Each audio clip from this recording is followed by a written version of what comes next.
meeting to order. We have the following board members with us today: Vice Chair Giraldo, Hello, everybody.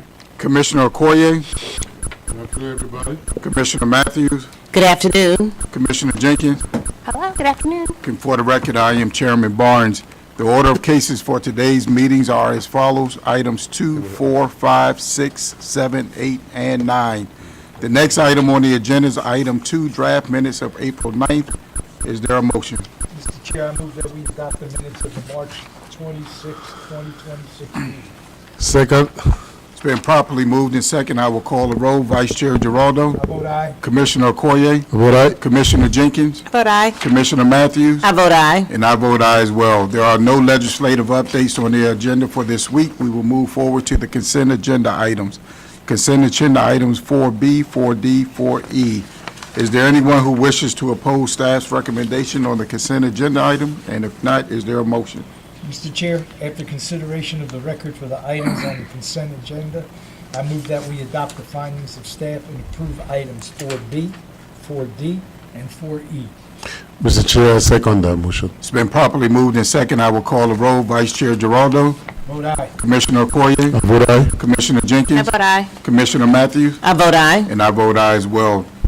We will now move on to the regular agenda items. The first item on the agenda is item number 5, Countywide Planning Division, MRF-2023-012, Spring Hill Lake Elementary School.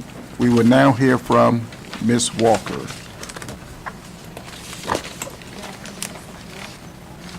I don't know if your mic is on, I'm sorry. Okay.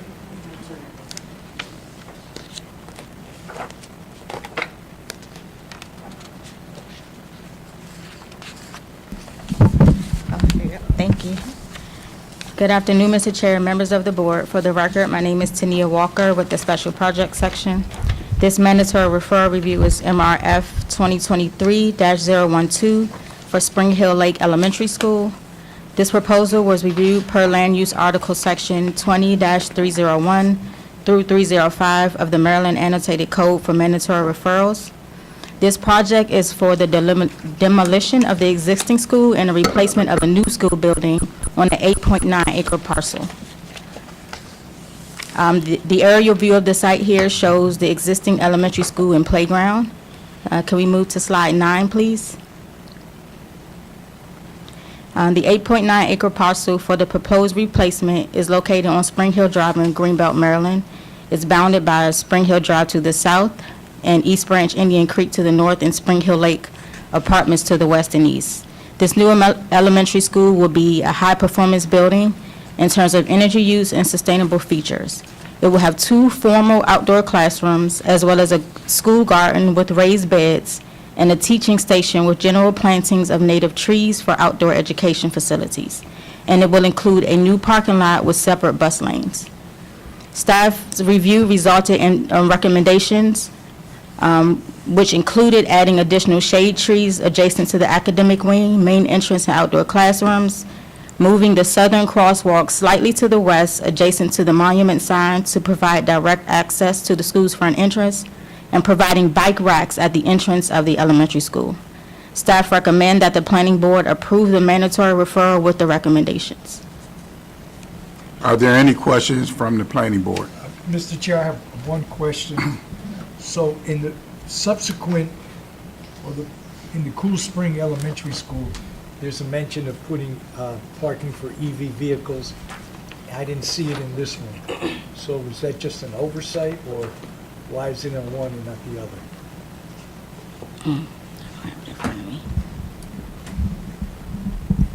I could read the language if you need it. No, I'm aware. The Cool Spring School, and the folks from the school district could probably expand on this a little more, is a capital program school. And so it was developed by different process, different group than the other 2 schools, Duckworth and Spring Hill Lake, are both part of the Blueprint public-private partnership schools. Okay. I still don't understand the difference. I mean, I understand that the contracting part is different, but if we want to require the EVs at one school, I think after 2027, then it should be consistent with all, no? Yeah, there's also, the Cool Springs School also has a proposed administration building as well. So there's EV parking may be provided, because there will be employees, the county administration parking there as well. Did you have some, come on up.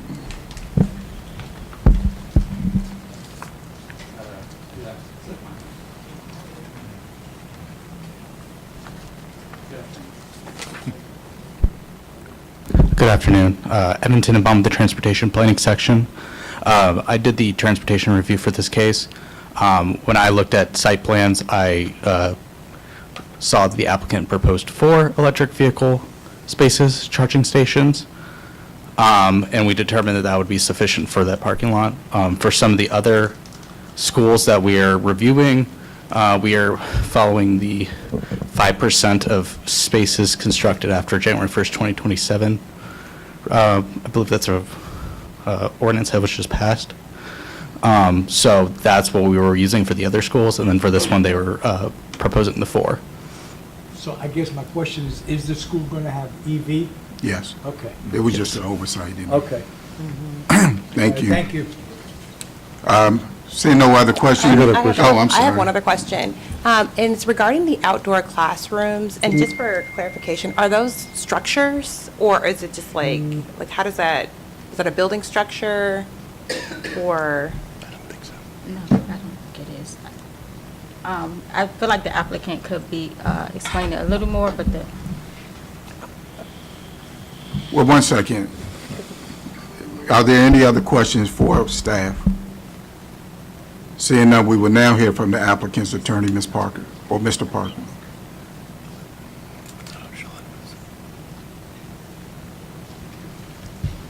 Good afternoon, Mr. Chairman, members of the commission.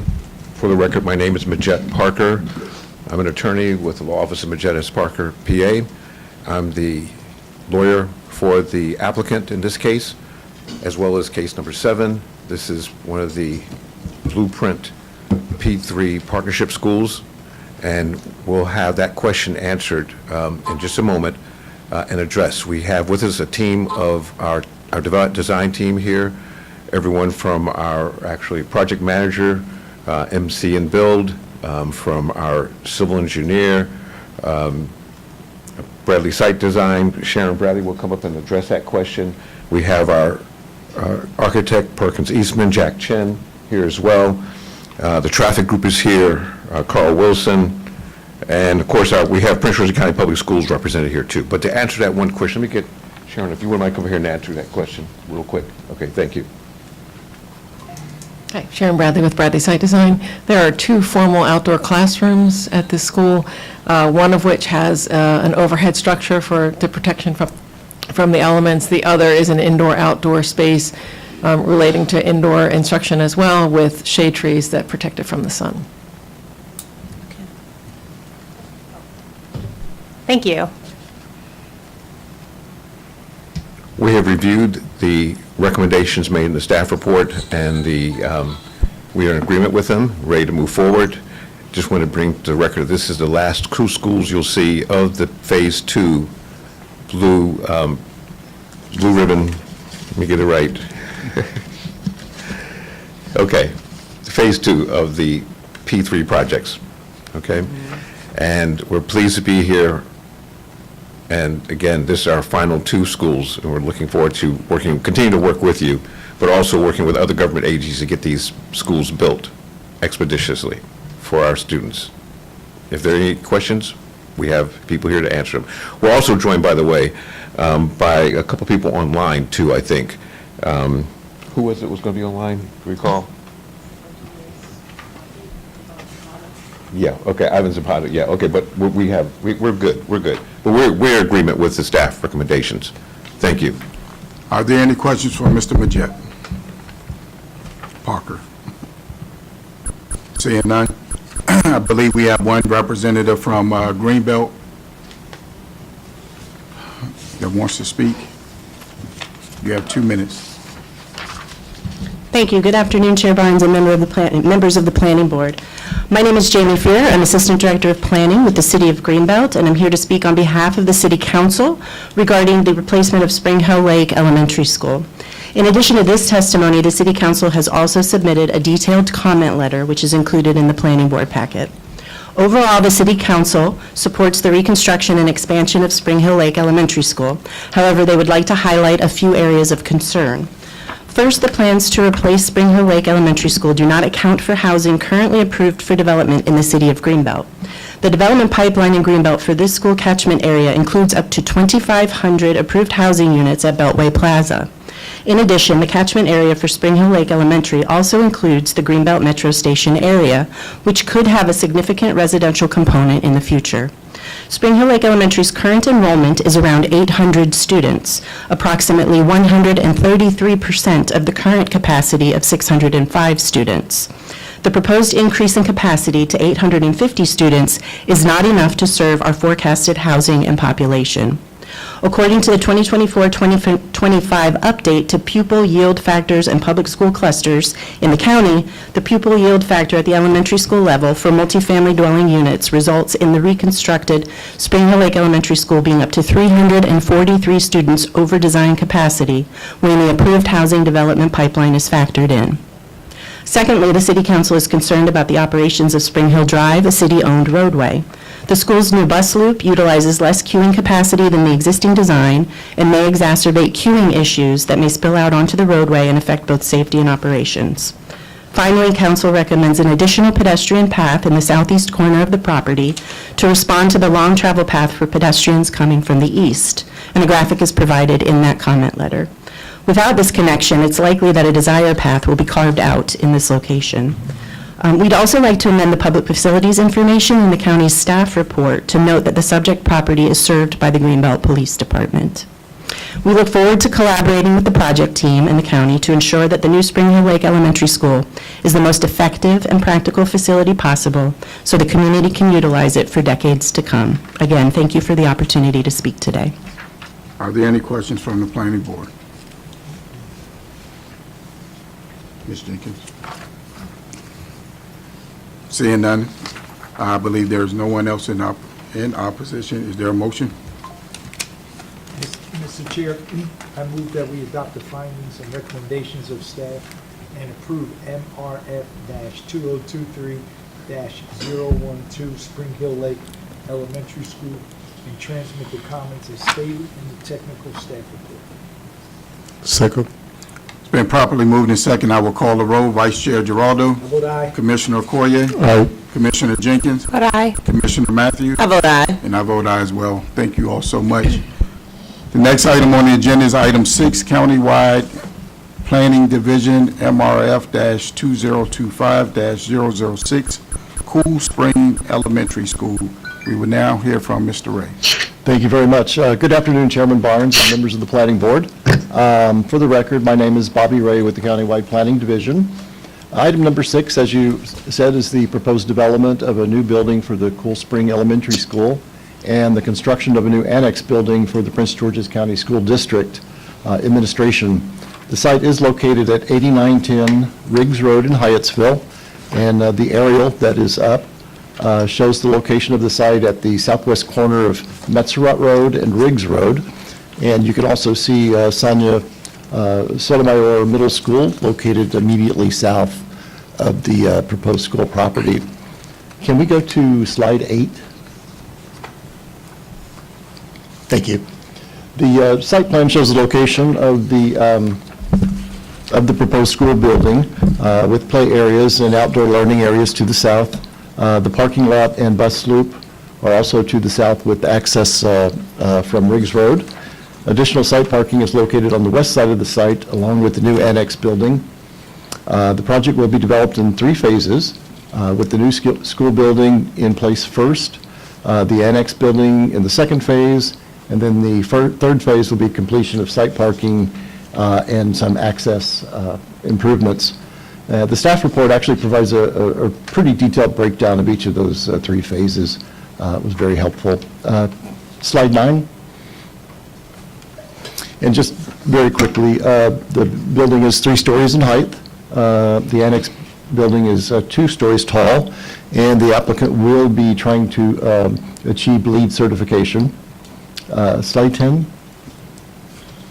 And as far as recommendations, they primarily came from transportation and access, with the request for a new crosswalk, bicycle parking, and electric vehicle parking on site, which, as you said, was provided. Next slide. Also, continued coordination with the state and county along Metzerat Road and Riggs Road.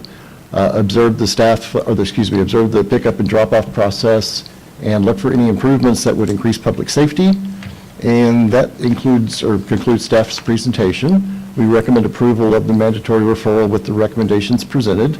And I believe we have representatives from the school district and their consultant team available to present and take any questions that you might have. Thank you. Are there any questions for staff?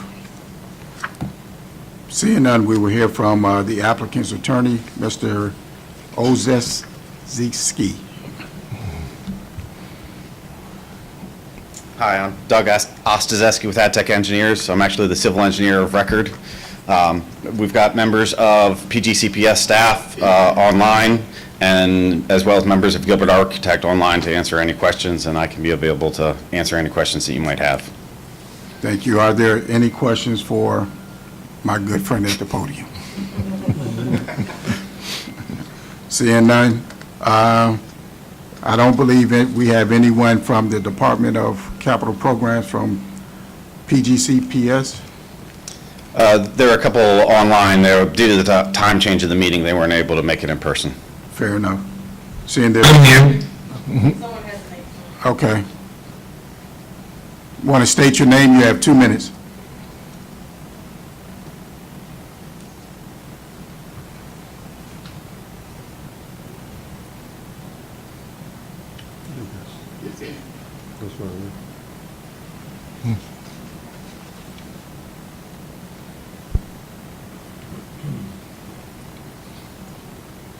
Is he there? Okay. Being that there's no one in opposition, is there a motion? Mr. Chair, I move that we adopt the findings and recommendations of staff and approve MRF 2025-006, Cool Springs Elementary School, transmit the comments as stated in the technical staff report. Second. It's been properly moved and second. I will call the roll. Vice Chair Giraldo. I vote aye. Commissioner Okoye. I vote aye. Commissioner Matthews. I vote aye. Commissioner Jenkins. I vote aye. And I vote aye as well. Thank you so Thank you all. much. Yeah. So the next item is item 7, Countywide Planning Division, MRF-2023-014, James E. Duckworth Elementary School. We will now hear from staff. Mr. Bobby Ray. Thank you very much. Again, good afternoon, Chairman Barnes and members of the Planning Board. For the record, I remain Bobby Ray with the Countywide Planning Division. Item number 7 is the proposed development of a new building for the James E. Duckworth Elementary School. The site is located at 11201 Evans Trail in Beltsville. It's located on the north side of Evans Trail and southeast of Powder Mill Road. Capitol Beltway is located east of the site, as you can see on the aerial. And the aerial shows the location of the existing school, and you can see Powder Mill Village Apartments across Evans Trail, across the street from the school. Can we go to slide 8?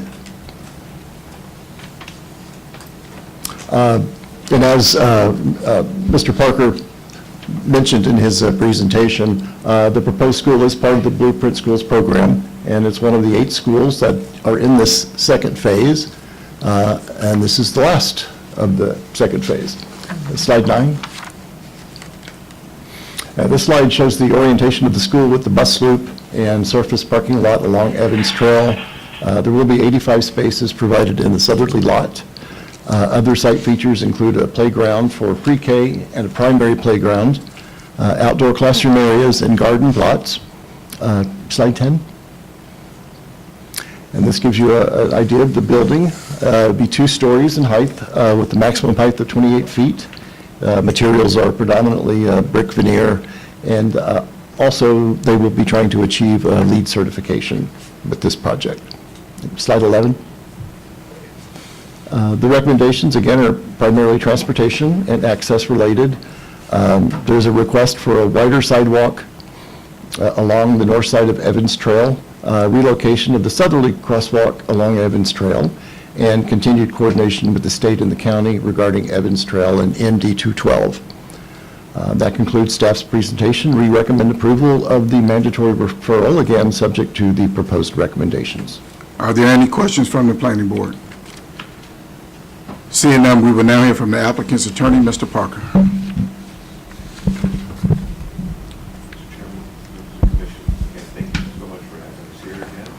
Can't hear you. If you can hold 1 second, we need to check his mic.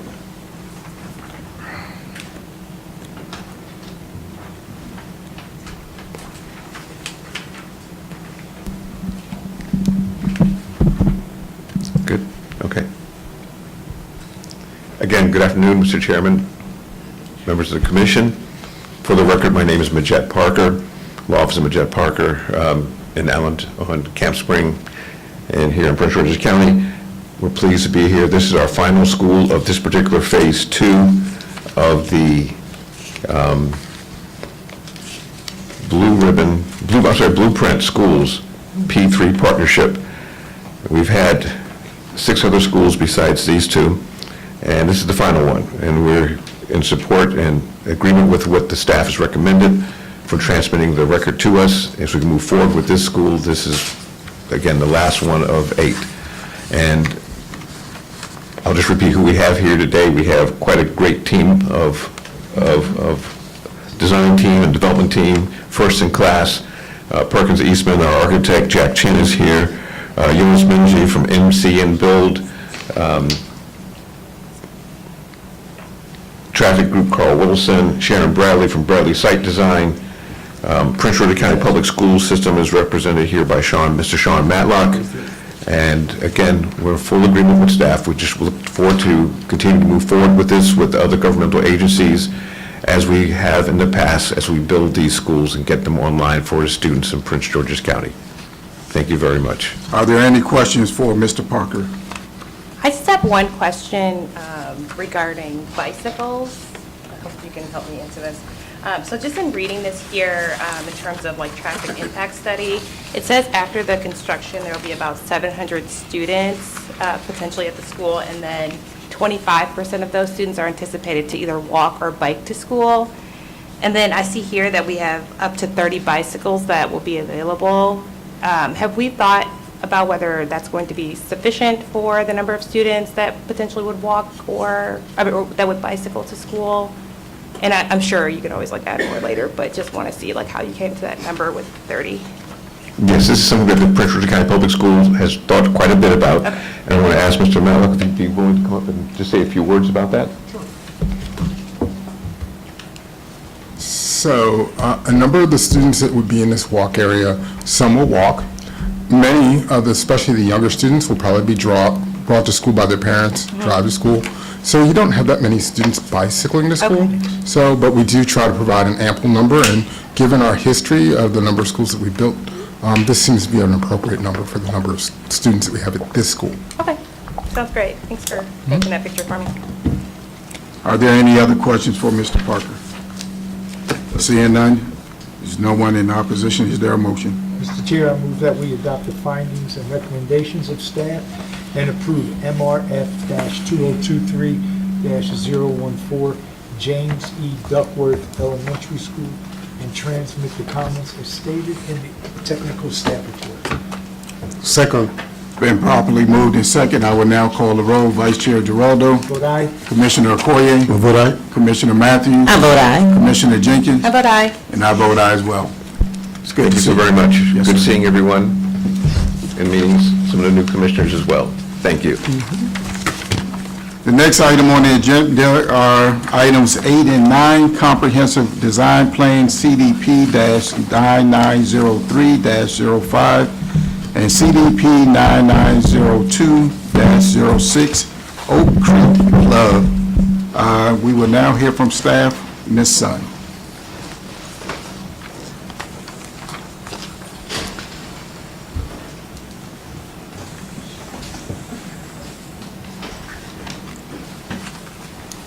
You go- Okay.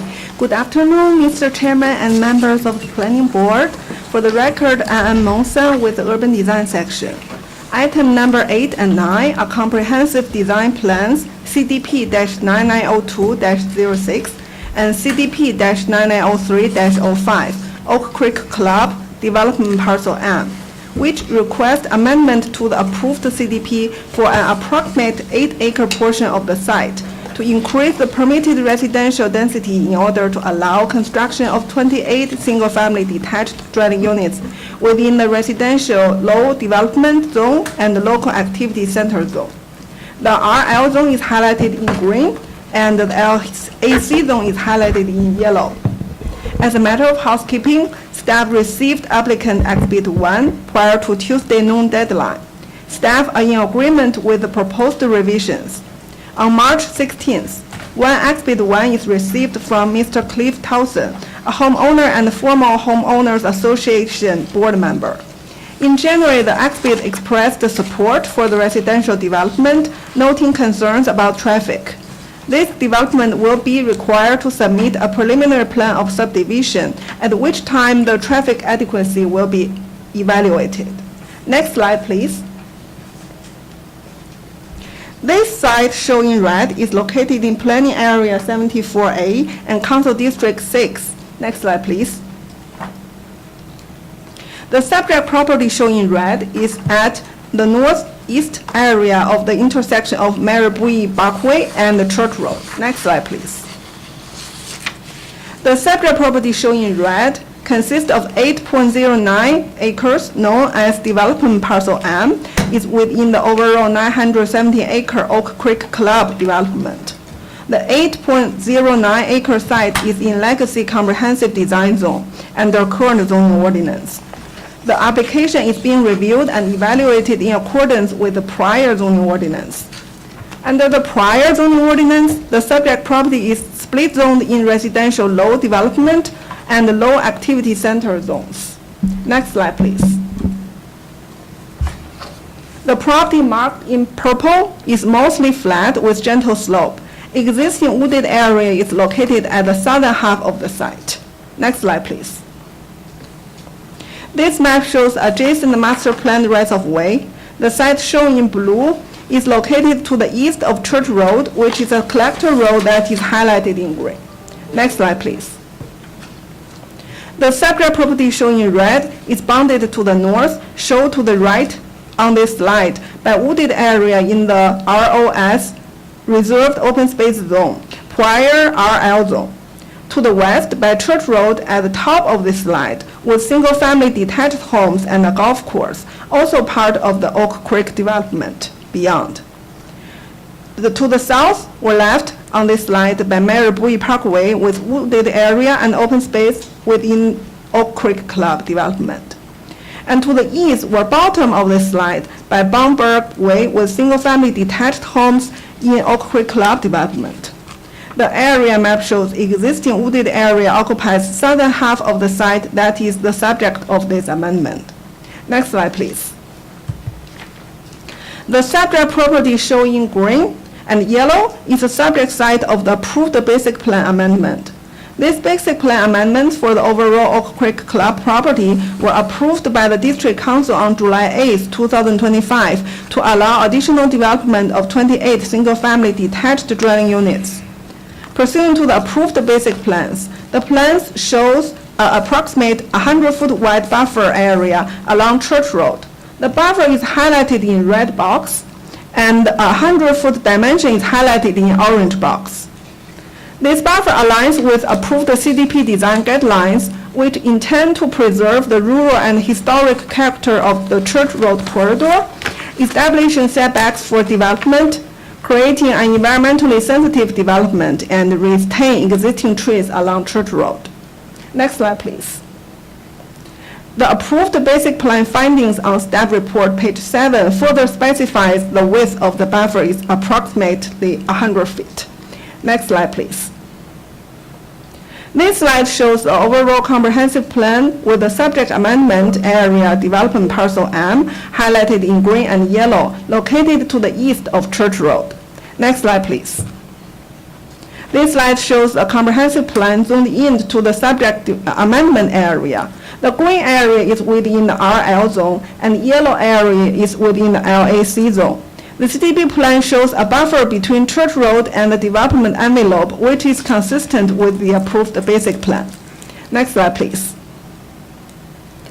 This slide shows the proposed circulation plan. The extension of 2 existing internal private rights-of-way will provide vehicular circulation to the expanded development area. The provision of sidewalks along those rights-of-way will provide pedestrian circulation for the development. Next slide, please. This slide shows the proposed water and sewer concept plan. Next slide, please. The subject property is in RL and LAC zone, which are within comprehensive design zone category under prior zoning ordinance. Under comprehensive design zone regulation, a basic density is permitted by right. The applicant may request a higher density in exchange for providing public benefits features as categorized by density increment factors. In the original approved CDP in RL zone, the development earned a total of 35% in density increments through providing sufficient public benefits, which were already built. In the subject CDP amendment, the proposed development in RL zone only needs a total of 31% increase in density increments overall when combined with the prior approved density.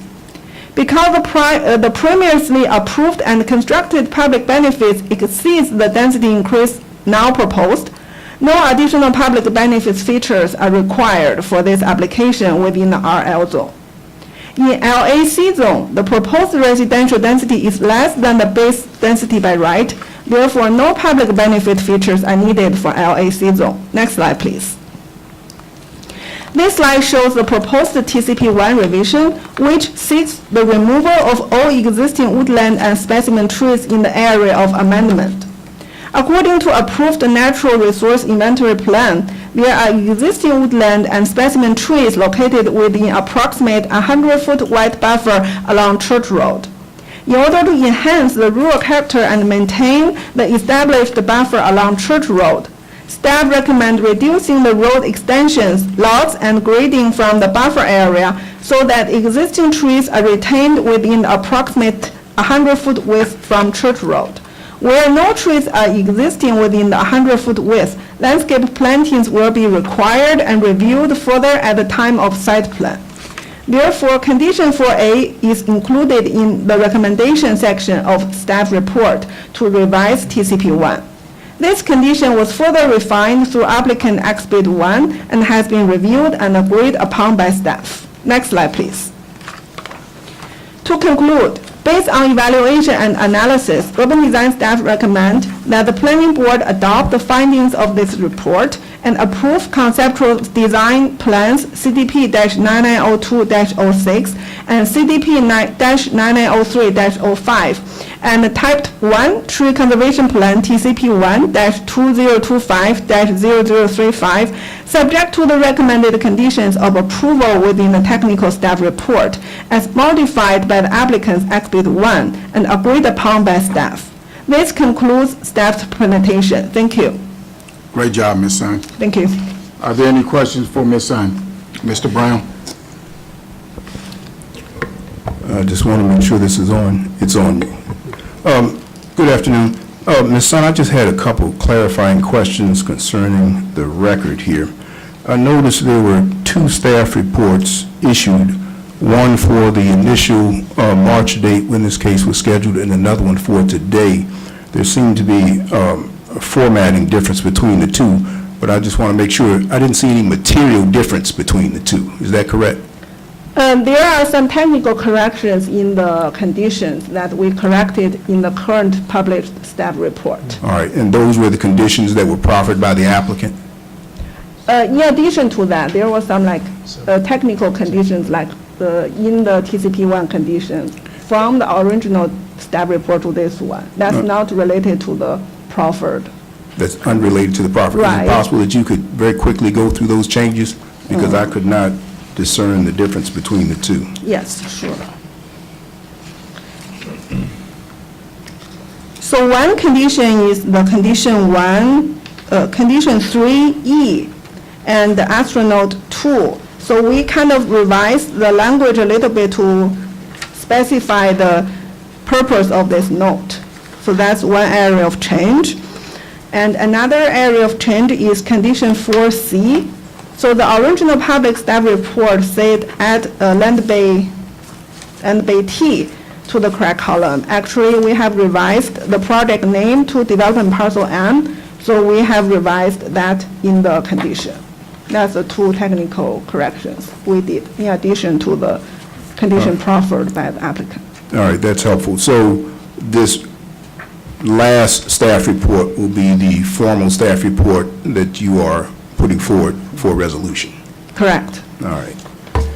And then, additional clarifying really quickly, on page 5 of the original staff report and also page 5 of the last staff report, there's a reference in the notes that indicates, in the email dated February 23rd, 2026, the applicant notes that because of a more accurate field survey data, the gross track area of the RL zone portion of the property measures 884.75 acres.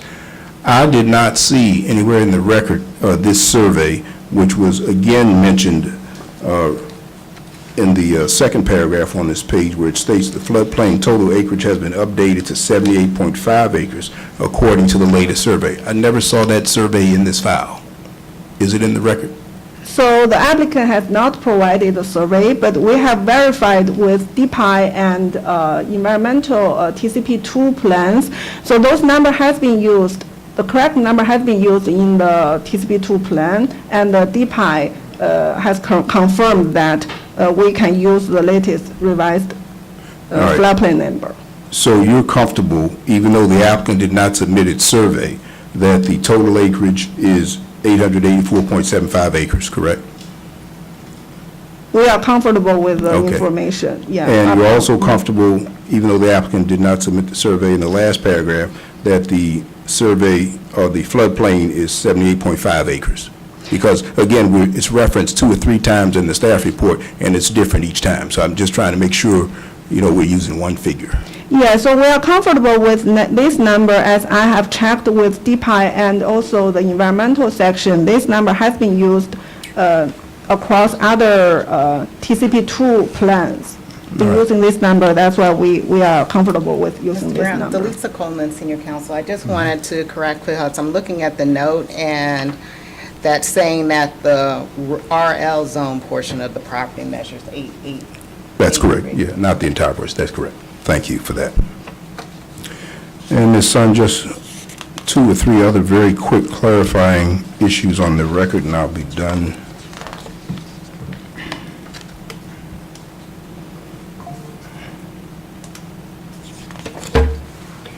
Just so you know, the guy who's asking the questions. Yeah, on several pages, particularly page 14 where it starts, you reference the updated basic plan. Whenever you refer to the updated basic plan in this application, are you referring to the July 2025 amended basic plan by the district council? Yes. All right.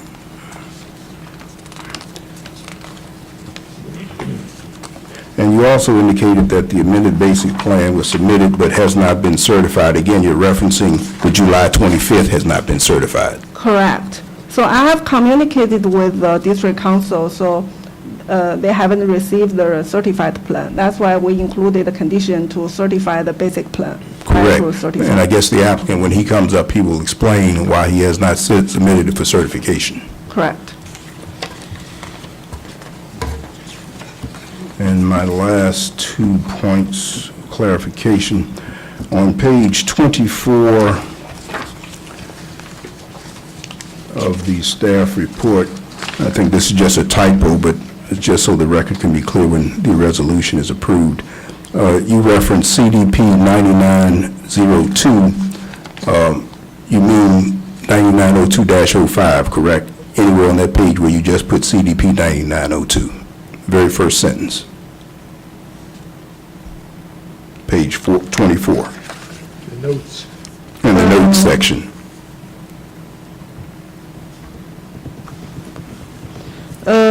Mr. Stein, I think that I refer to the original CDP approval and the CDP amendment, so I do reference to. But that's my question. I want to, which Yeah. one are you referring to? The original CDP or the amended 05? Both, You're referring to both? right. Yeah, Okay. it's written correctly, so I referring both. All right. And those will be the only questions I have. Thank you. Thank you. Are there any other questions for Ms. Sun?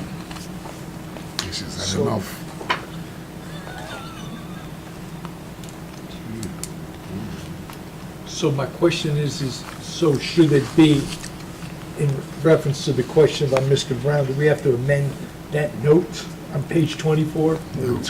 Where you have 9902 and then CDP 9902-06? So Commissioner Dorado, so those two notes are correctly They're correct? referred, Okay. yes. I just want to confirm for the Okay. record, thank you. Seeing that there are no other questions, we will hear from the applicant's attorney, Mr. Hatcher. Mr. Hatcher, before you get started, if we could have all those in the room and online, if you can turn your cameras on and raise your right hand, we can get you all sworn in. Okay. Do you swear or affirm that the testimony you're about to give is the truth? All right. I'm gonna need a yes. All right, thank you. Yes. For the record, my name is Chris Hatcher with the law firm Cedar Hatcher. We will here on behalf of the applicant. Student Carrollton Oak Creek LLC, CDPs 9902-. Can you get closer to the mic? Hello. You're welcome. You think after all this time I'd have figured that out? That's amazing. I got you. Here on behalf of the applicant Carrollton Oak Creek LLC for CDP 9902-06 and CDP 9903-05. The applicant would like to first thank its community partners, the Oak Creek HOA, and all the residents in Oak Creek.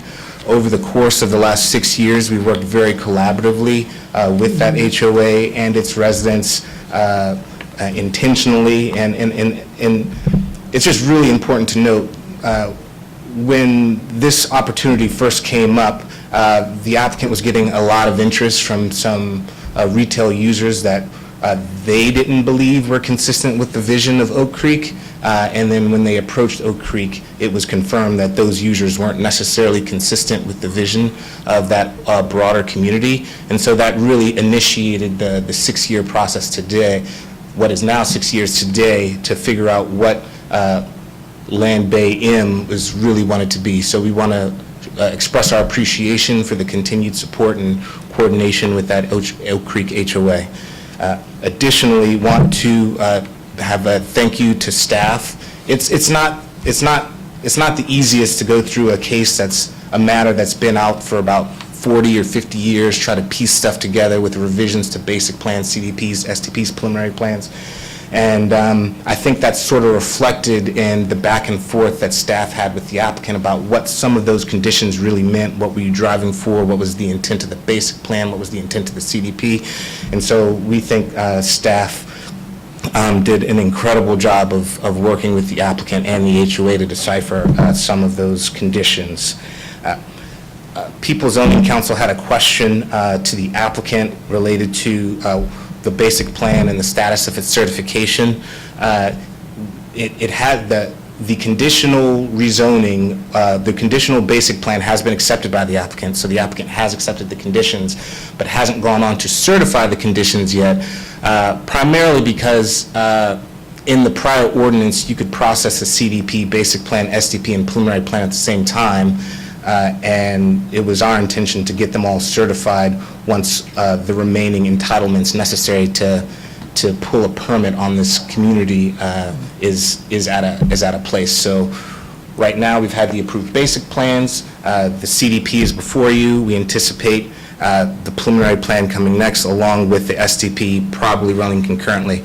I'm sharing that not because the board and everybody in the audience is unfamiliar with the process, but I'm sharing that because we've been very clear with the Oak Creek community about what our next steps are, and so at every public forum, we go out of our way to make sure that everybody is aware of what they can anticipate as the next step in the entitlement process.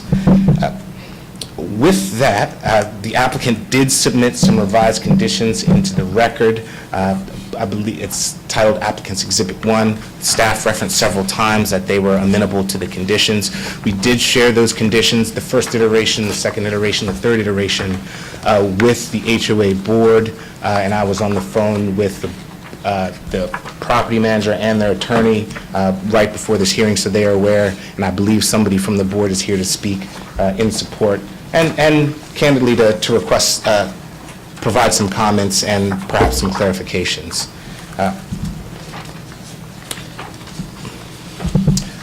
With that, the applicant has respectfully requests that the board adopt the findings of fact, conclusions of the law, and proposed conditions as revised by applicant's Exhibit 1 and approve CDP 9902-06 and 9903-05.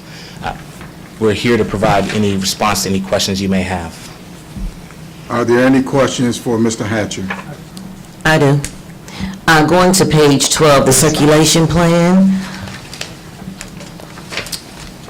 Is there enough access space for emergency vehicles? Going to the circulation plan on page 12. Okay. We believe so. I think one of the criteria of approval for the CDP is just to show the general circulation. So the more detailed analysis about whether emergency vehicles and turn radiuses, for example, for fire trucks and other emergency vehicles will be evaluated at preliminary plan SDP. Okay, thank you. Are there any other questions? Mr. Brown? None, thank you. Thank you. Was it Vincent Sanders signed up to speak? From the HOA, yes. Sanders, yes. How you doing, sir? Good. So I'm a resident of 2 Oak Creek. minutes.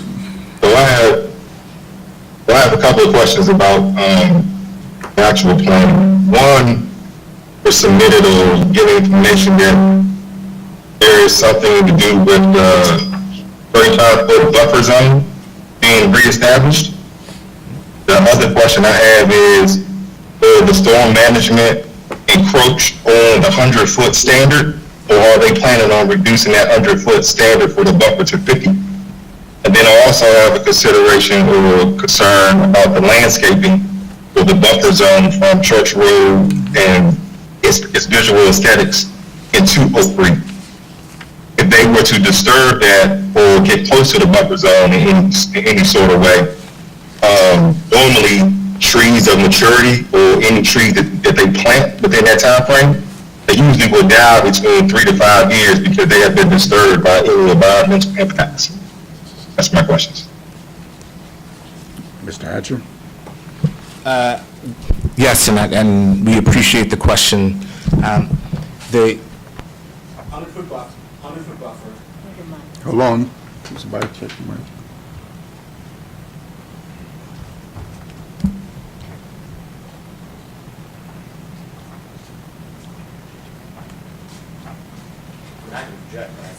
Nah, yeah.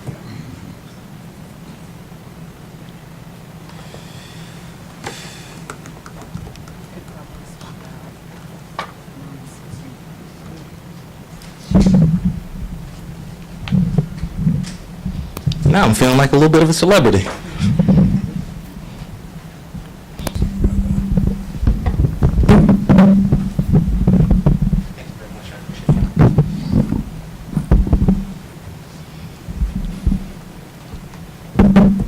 For the record, Chris Hatcher, I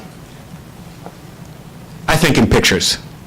So you have approximate 100-foot buffer from Church Road. The first 35 feet of that approximate 100-foot buffer is a historic scenic buffer, roughly 35 feet. That's the source of that is the landscape manual. So we are going to provide the required 35-foot buffer consistent with the rules and regulations of the landscape manual. A portion of that 100-foot buffer is also woodland, protected by the Woodland Conservation Ordinance. And the remaining portion of the buffer will follow all the associated stormwater management regulations, landscape manual, and woodland conservation obligations. I believe that was a response to the question, but I believe so. So the question I have is, will the storm management be in the buffer zone that is typically not to be able to be disturbed? The stormwater management is not, the only way the stormwater management could impact that historic scenic buffer is if the planning board or the council granted some type of alternative compliance or departure from the regulations, which the applicant doesn't think either one of those bodies would do. So the answer to your question, is it possible? Yes. Is it probable? No. The woodland conservation, the woodland area is also regulated. To the extent that that could be impacted, again, those same administrative bodies have that authority. The applicant doesn't believe it's likely that those administrative bodies will grant that authority. And so the answer is yes, but overwhelmingly unlikely.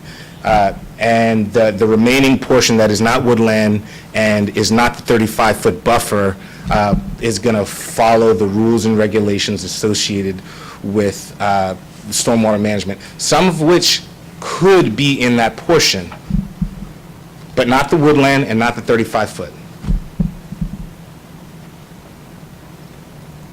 So is it possible for me to ask the board, is the board going to stay with the standard and not make an amendment to allow any adjustments made for the storm water to go into the woodland area? Yeah, well, we're not here to answer any questions. You can speak to the applicant's attorney, and if he has not answered your question properly, you can follow up with him. Are there any other questions for Mr. Hatcher? Seeing none, and I see none in opposition, is there a motion?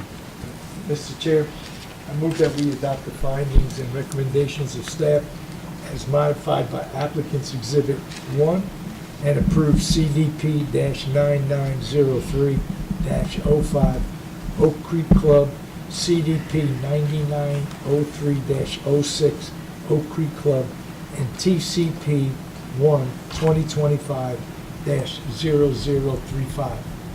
Second. It's been properly moved and second. I will call a roll. Vice Chair Giraldo. I vote aye. Commissioner Okoye. I vote aye. Commissioner Jenkins. I vote aye. Commissioner Matthews. I vote aye. And Mr. Hatcher, I vote aye as well. Thank you all very so much. much. This concludes all items on today's agenda. I'd like to thank the staff and others for coming out today. The time is now 4:54, and the meeting is now adjourned. Good job, Ms. Jenkins.